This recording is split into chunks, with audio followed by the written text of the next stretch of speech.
The emergency beacon crackled to life at 3:47 a.m., cutting through the silence of the Portland Search and Rescue Command Center like a knife through flesh. The signal was weak, distorted by 10 years of wilderness weather and electronic decay, but the coordinates were unmistakable. Cascade Mountain Range, Sector 7, GRID reference 447 Delta, the exact location where Emma Rodriguez had vanished without a trace a decade ago. But before we jump back in, tell us where you're tuning in from, and if this story touches you. Make sure you're subscribed, because tomorrow I've saved something extra special for you. Jake Mitchell stared at the blinking red dot on his computer screen, his coffee growing cold in his trembling hand. He'd been running search and rescue operations in Oregon for 15 years, but he'd never seen anything like this. People didn't just reappear after 10 years in the wilderness. They didn't survive that long without supplies, without shelter, without hope.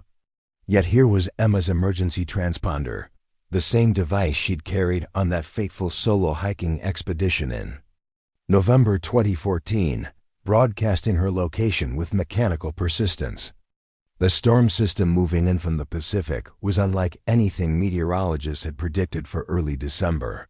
Hurricane-force winds were already battering the lower elevations, and the mountain passes would be completely impassable within 18 hours. If Emma Rodriguez was somehow still alive after all this time, they had one narrow window to reach her before the weather made rescue impossible until spring. Dr. Lisa Chen had been reviewing medical protocols for hypothermia treatment when the call came through. As the lead medical officer for the Portland Search and Rescue Unit, she'd seen her share of impossible cases, but nothing quite like this.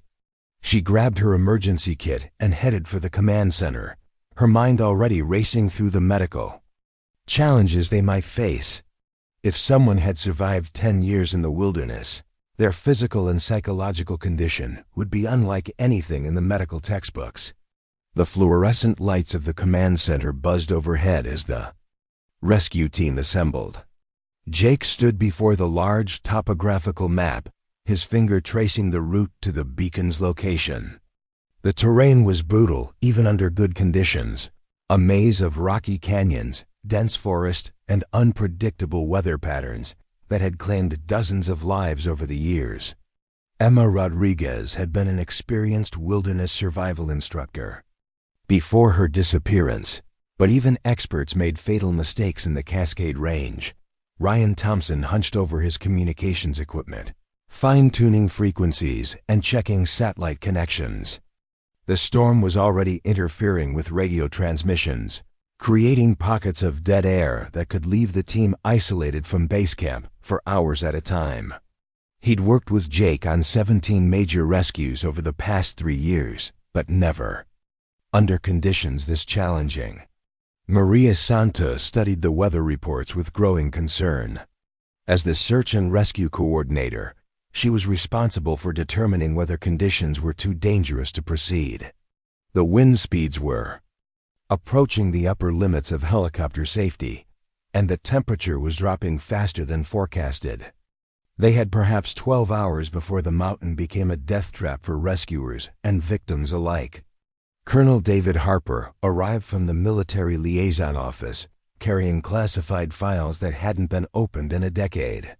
Emma Rodriguez's disappearance had never been officially explained, but Harper knew details that civilian authorities had never been told. Her last known position had been near a restricted military research facility that officially didn't exist. The timing of her reappearance wasn't coincidental, and Harper suspected they were walking into something far more dangerous than a simple rescue operation.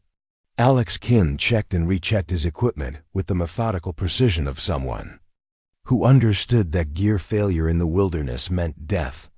As the team's tracker and local guide, he knew the Cascade terrain better than anyone alive. He'd been part of the original search for Emma Rodriguez 10 years ago, one of the longest and most intensive rescue efforts in Oregon history. They'd found no trace of her despite covering hundreds of square miles with dogs, helicopters, and thermal imaging equipment.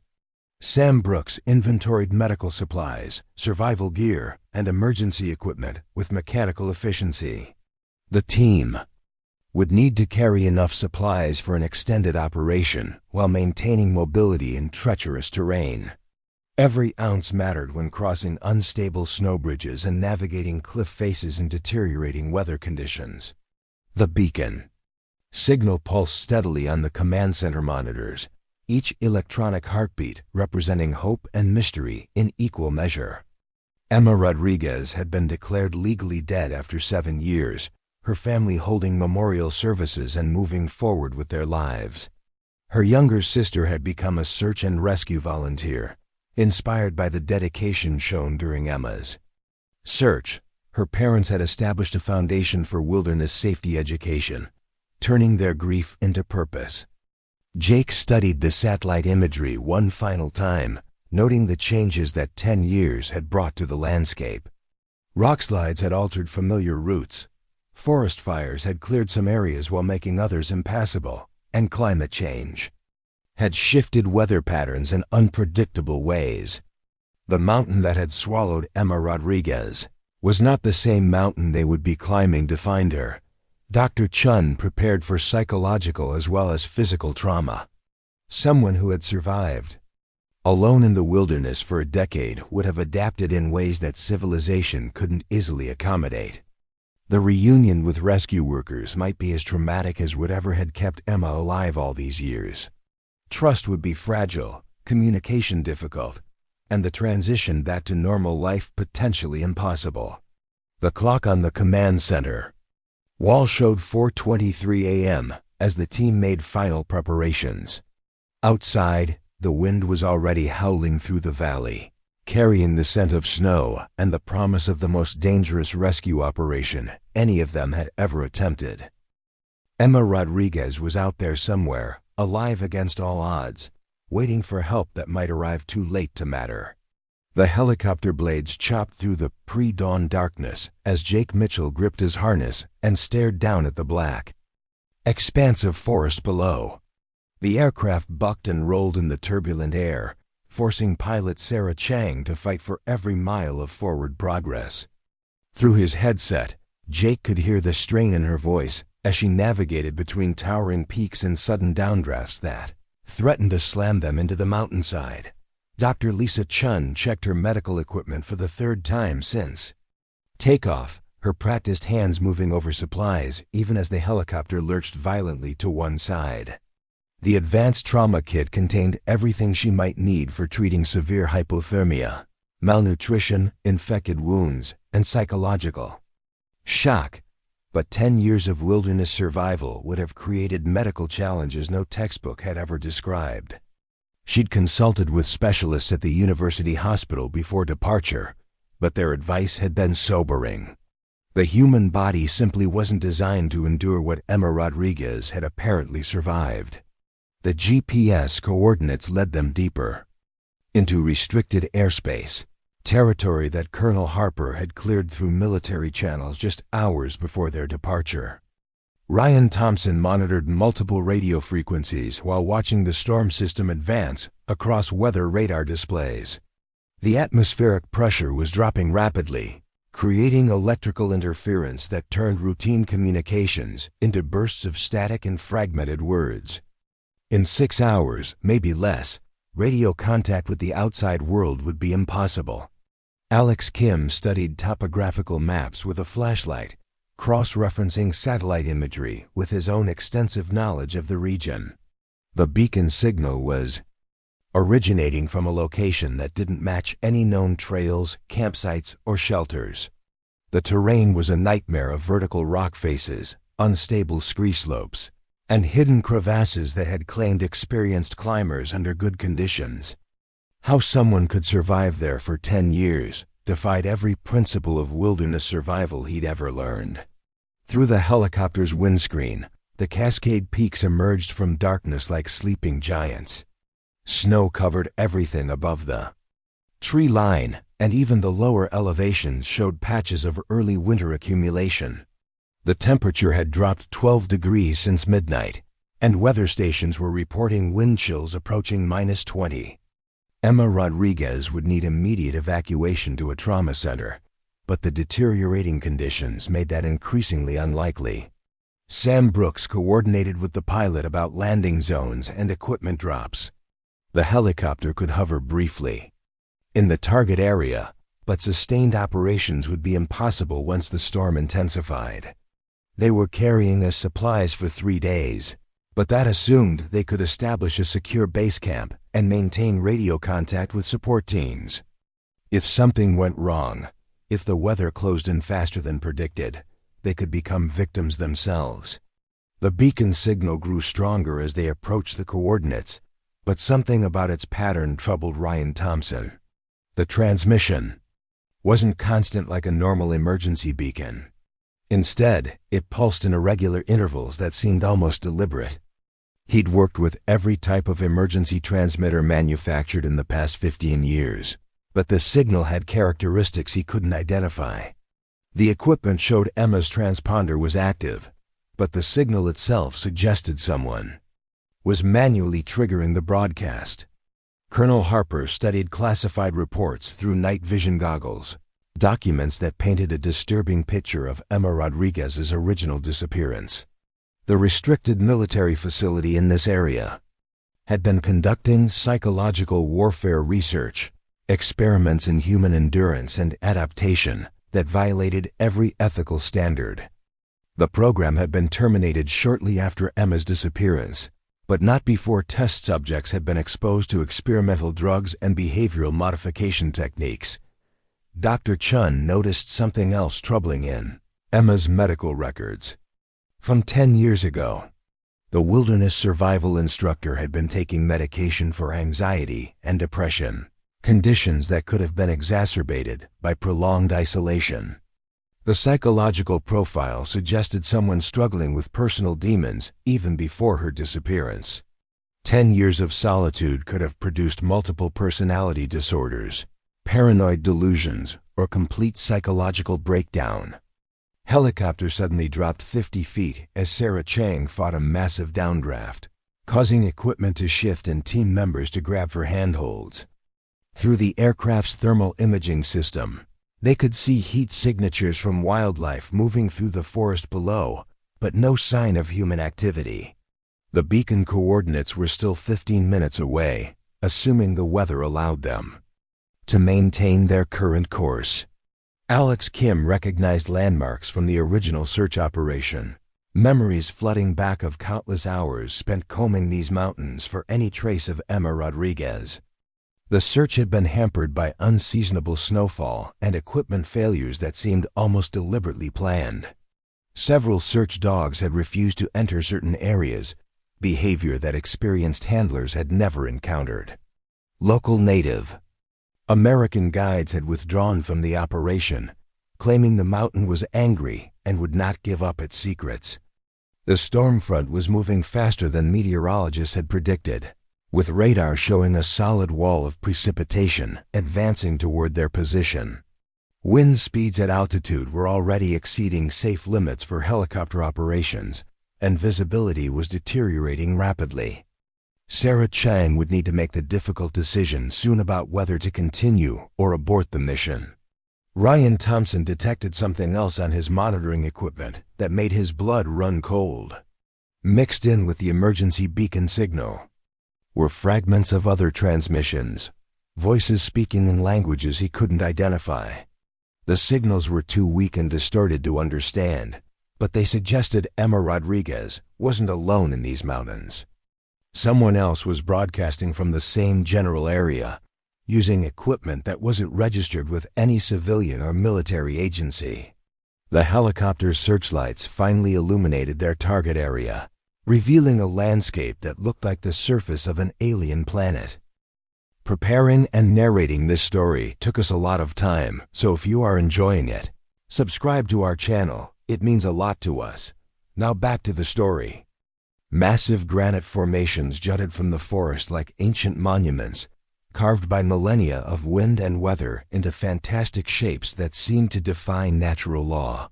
Hidden among these rock formations was a structure that shouldn't have existed.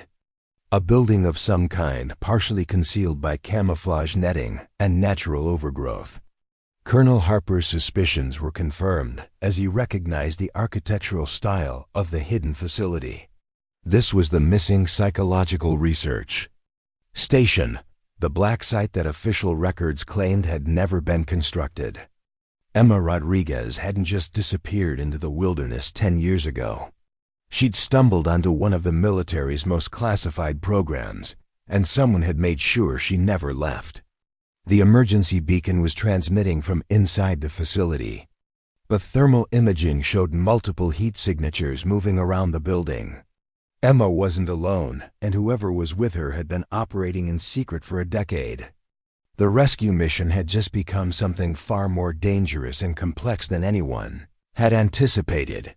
Dr. Chen prepared for the possibility that Emma Rodriguez might not want to be rescued.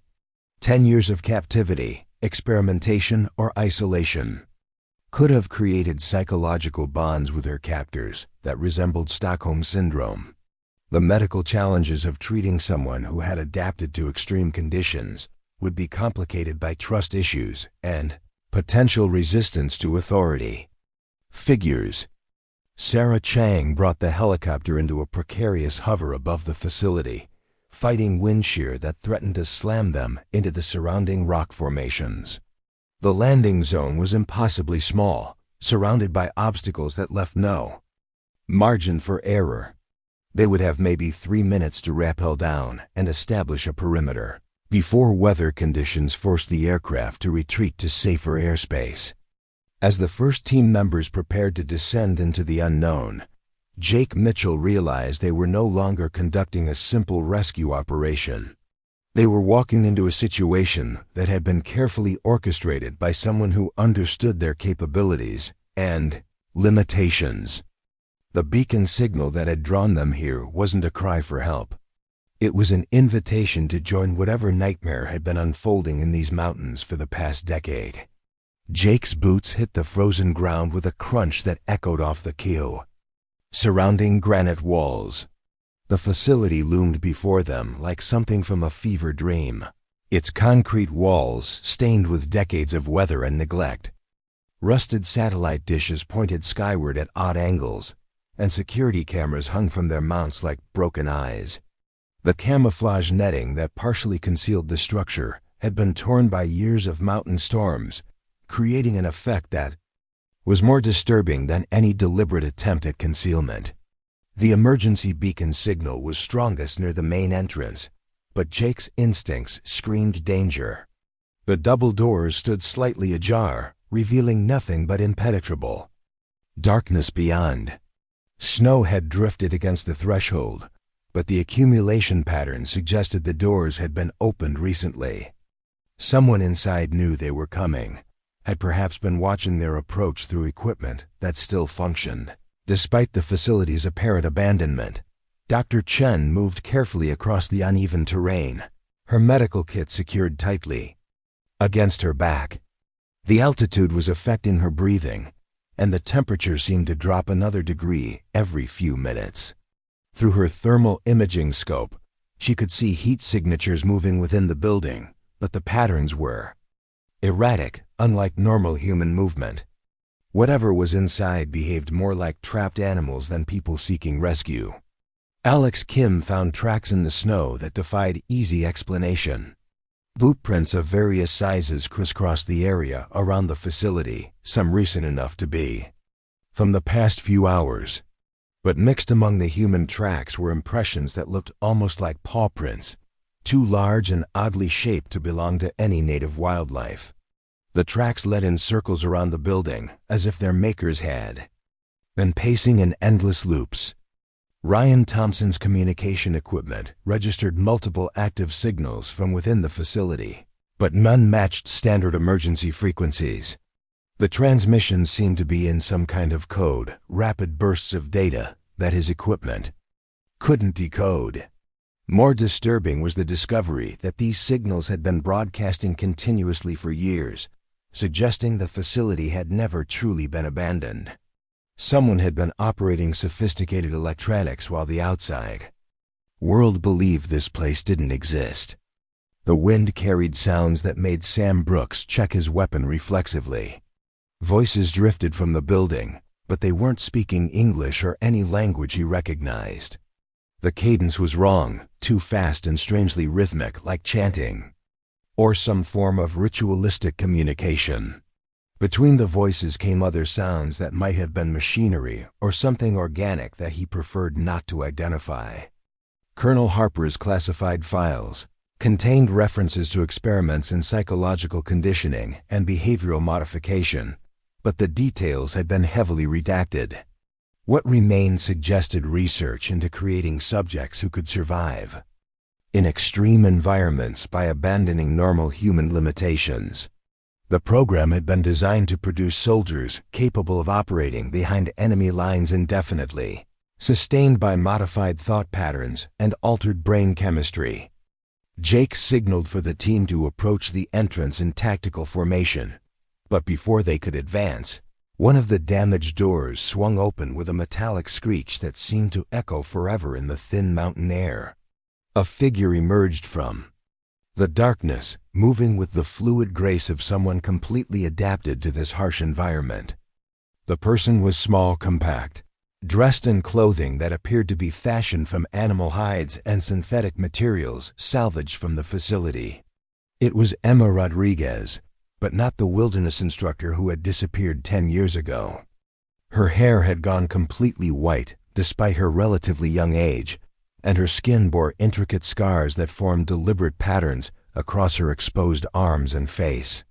Her eyes held intelligence but also something feral, as if she'd learned to see the world through fundamentally different neural pathways. She moved like a predator, constantly scanning for threats while maintaining perfect balance on the treacherous footing.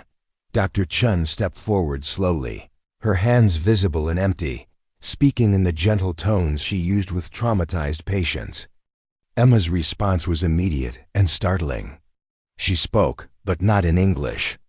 The words flowed in the same rhythmic pattern they'd heard from inside the facility, a language that seemed to blend human speech with sounds no human throat should be able to produce. The rescue team froze as more figures emerged from the building.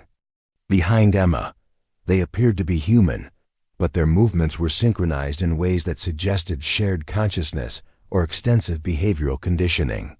Their clothing was identical to Emma's, and they bore the same intricate scarring patterns.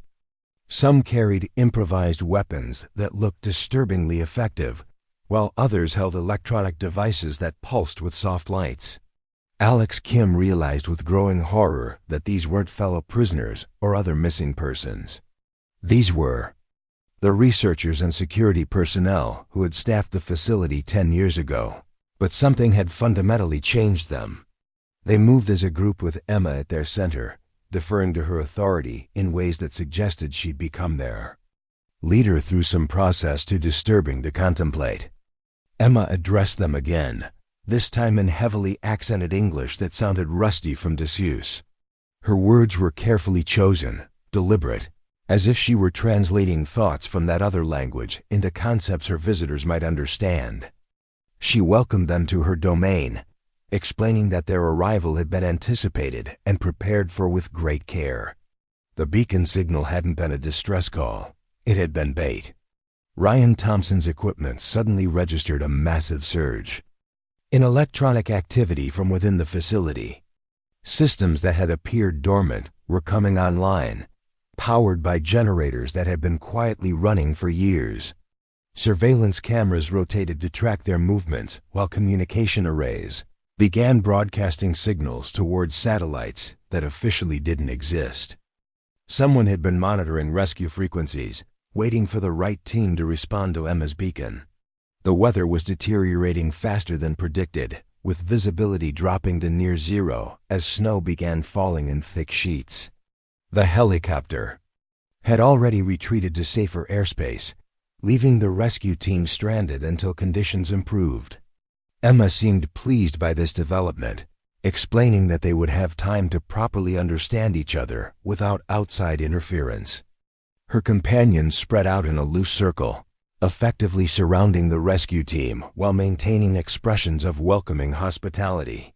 Colonel Harper accessed classified files on his encrypted device, finding references to subjects who had been successfully conditioned to view capture and interrogation as opportunities for recruitment rather than threats to be resisted. The facility's research had focused on creating operatives who could convert enemies into allies through psychological techniques that bypassed rational thought processes. Emma and her companions weren't prisoners who had adapted to survive. They were the successful products of a program designed to create a new form of human consciousness. Dr. Chen noticed that Emma's vital signs, visible through thermal imaging, were completely abnormal. Her heart rate was far too slow for someone experiencing stress, and her body temperature was several degrees below what should have been survivable. The scarring patterns weren't random injuries from years of harsh living. They were deliberate modifications that had somehow altered her physiology to function in this extreme environment. Jake tried to maintain control of the situation by explaining their mission and requesting Emma's cooperation with evacuation procedures. Her response revealed the true scope of what they were facing. She had no intention of leaving her mountain sanctuary. Instead, she invited them to stay permanently, to undergo the same transformative process that had freed her from the limitations of normal human existence. The facility contained everything necessary to complete their evolution into something more suited for this new world. The other figures began moving closer, their synchronized movements creating an almost hypnotic effect. Sam Brooks realized that standard rescue protocols were completely inadequate for this situation. They weren't dealing with someone who needed saving. They were confronting a cult leader who possessed intimate knowledge of their psychological profiles and tactical capabilities. Emma had spent 10 years studying every aspect of search and rescue operations, preparing for the day when the right team would arrive to join her family. As the storm intensified around them, trapping the rescue team in an increasingly isolated mountain facility with people who had abandoned their humanity years ago, Jake understood that their mission had shifted from rescue to survival. Emma Rodriguez hadn't been saved by their arrival. She had been waiting patiently for fresh subjects to continue the research that had transformed her into something that was no longer entirely human.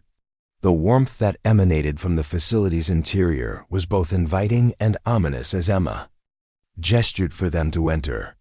Jake hesitated at the threshold, every instinct telling him that crossing into this place would fundamentally change everything.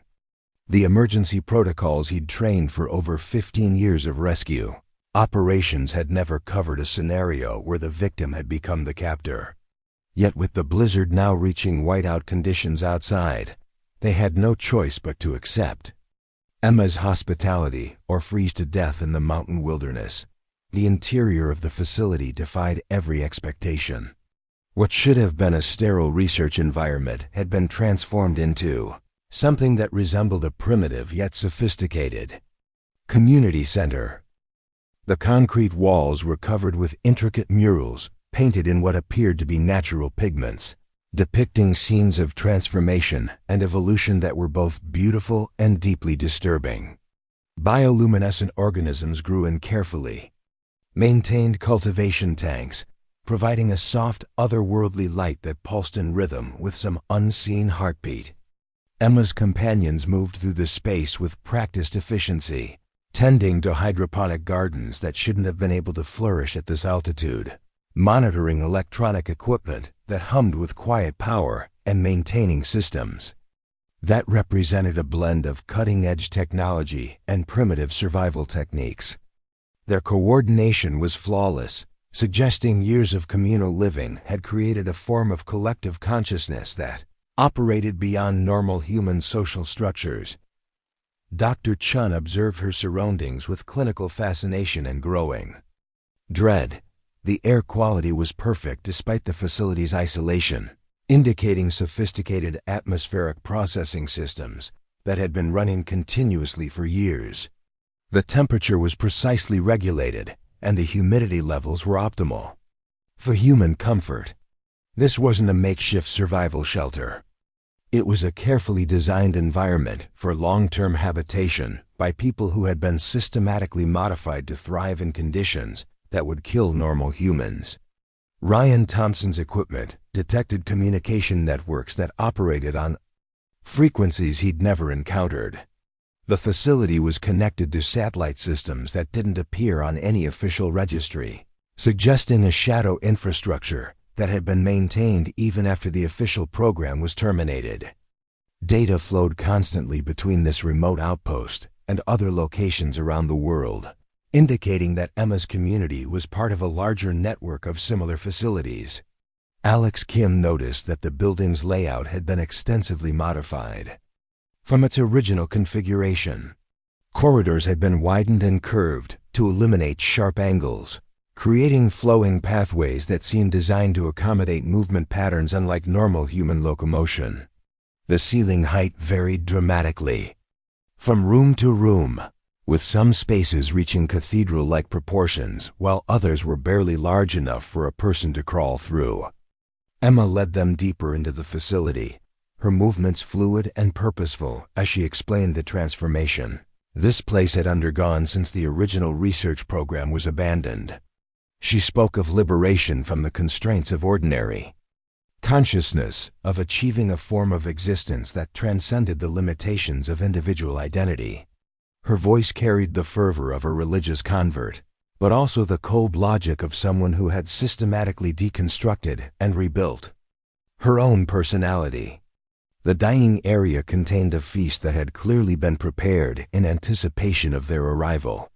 The food was a mixture of cultivated vegetables, preserved meats, and substances that Dr. Chen couldn't immediately identify. Steam rose from ceramic bowls containing broths that smelled of herbs and chemicals, creating an atmosphere that was simultaneously welcoming and threatening. Emma's companions had taken seats around the large table, their eyes fixed on the rescue team with expressions of eager anticipation. Colonel Harper recognized some of the electronic equipment from classified reports about psychological warfare. Research. Brainwave monitoring devices had been integrated into the facility's infrastructure, allowing real-time analysis of the mental states of everyone within the building. Mood alteration systems could release precisely calibrated atmospheric compounds to influence emotional responses and decision-making processes. The entire environment was designed to gradually break down psychological resistance while the subjects remained unaware of the manipulation. Sam Brooks conducted a tactical assessment of their situation and reached disturbing conclusions.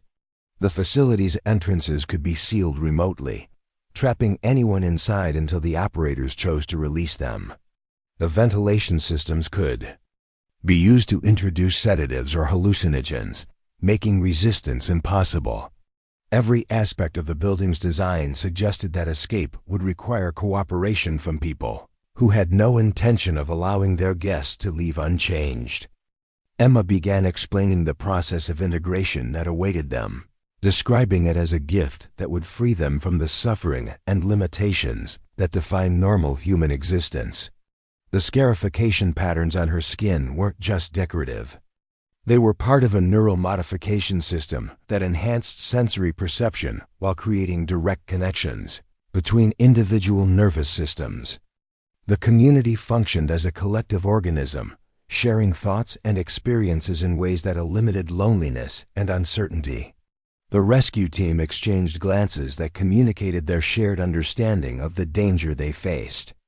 Jake attempted to maintain the pretense of a normal rescue operation, explaining that they needed to return to base camp to report Emma's condition and arrange for proper evacuation procedures.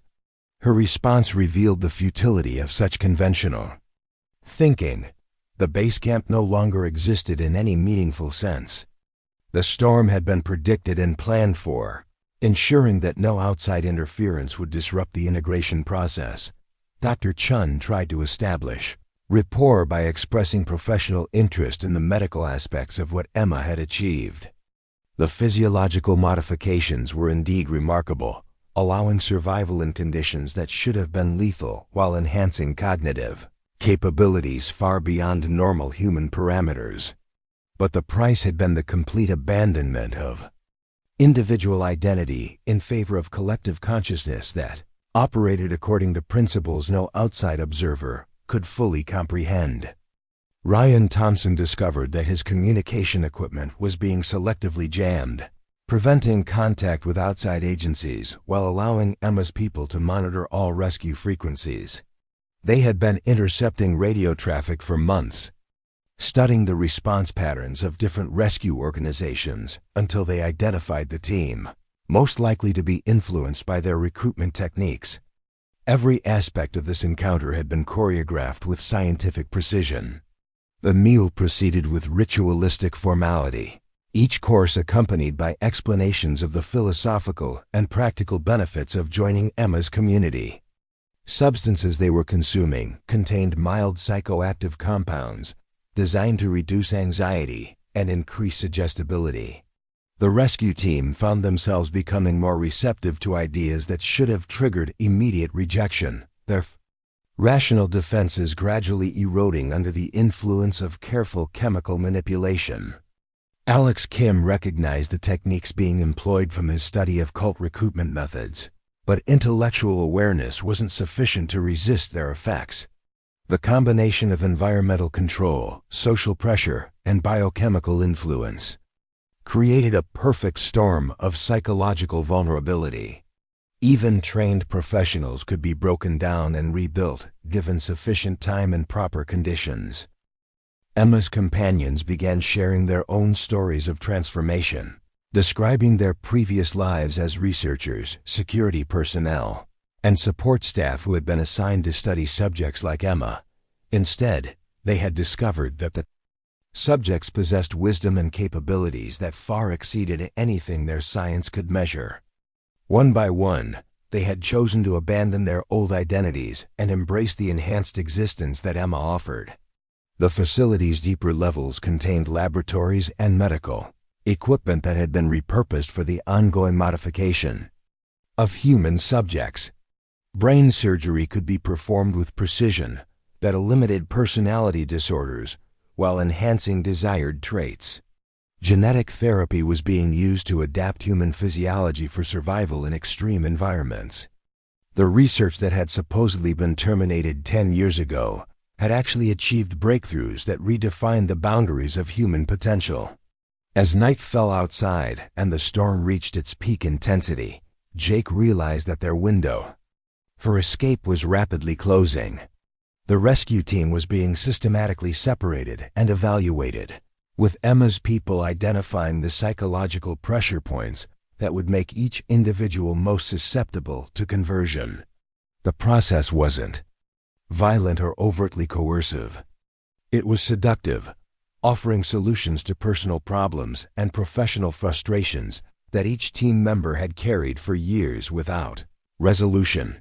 Dr. Chen found herself in deep conversation with a former neuroscientist named Marcus who had joined Emma's community 3 years ago.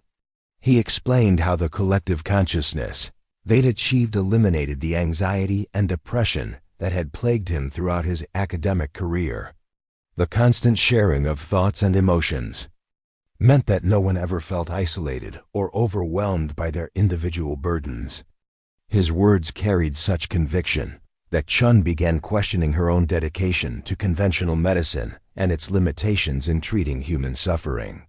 Ryan Thompson was being shown communication technologies that operated beyond anything he'd encountered in civilian or military applications.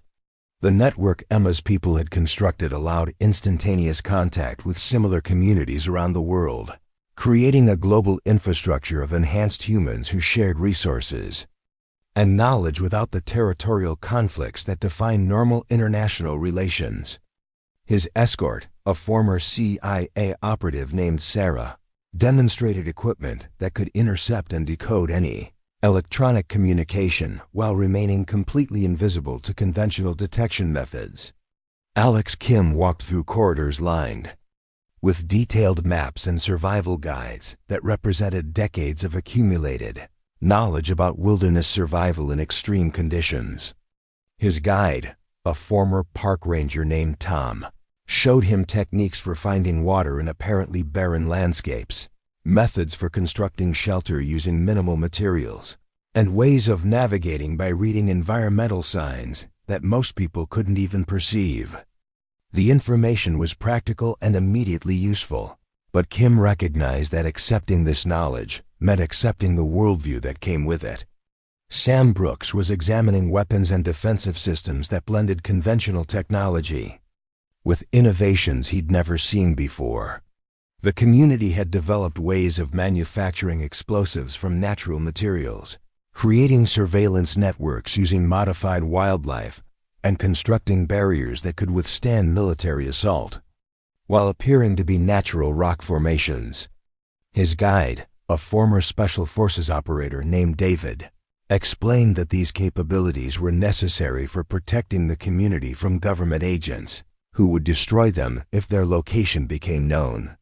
Colonel Harper found himself in a restricted section of the facility where classified documents revealed the true scope of the original research program.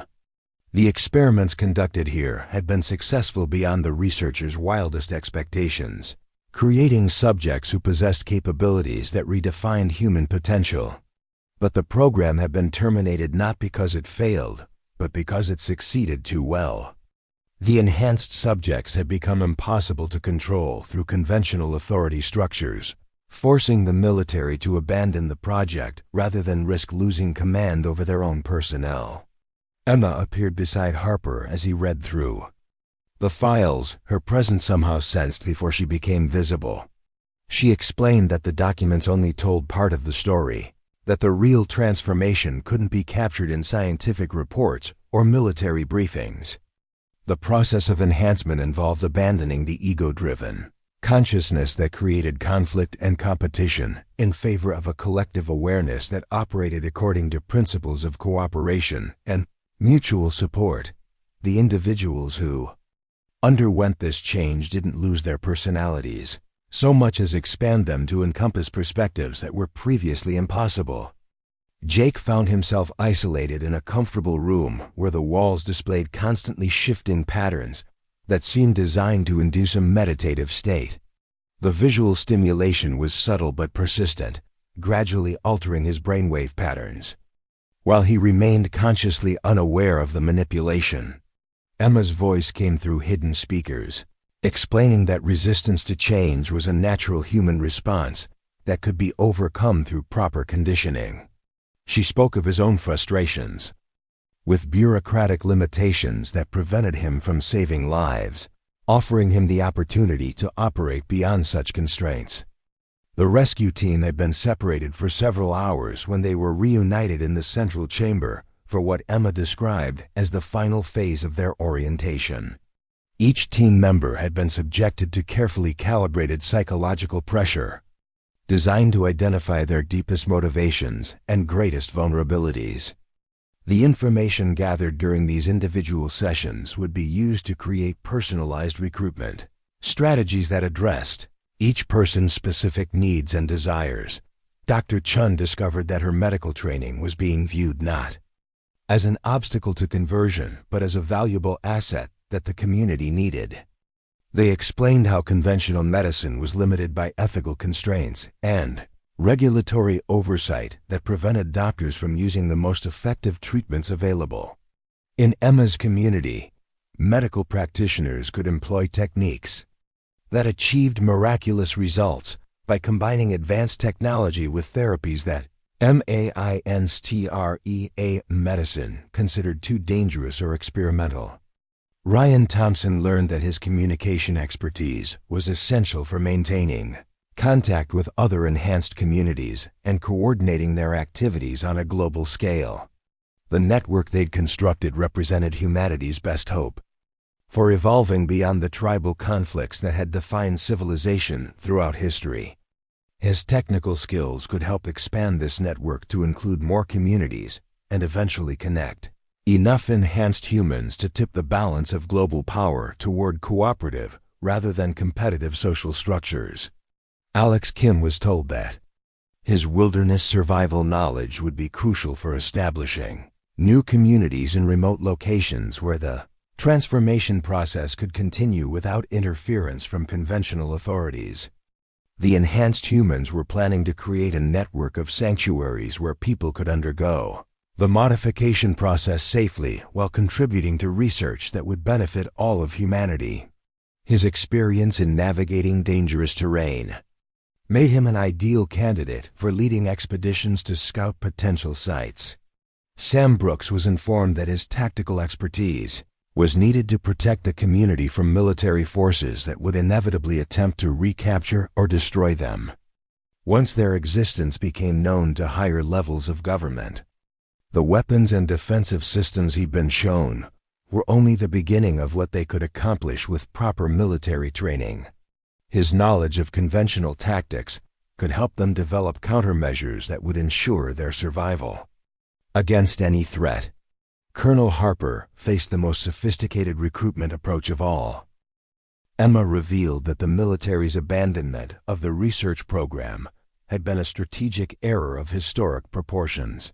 While other nations had continued developing human enhancement technologies, America had fallen behind due to ethical concerns. That would prove irrelevant when enhanced soldiers from hostile countries began operating on U.S. soil.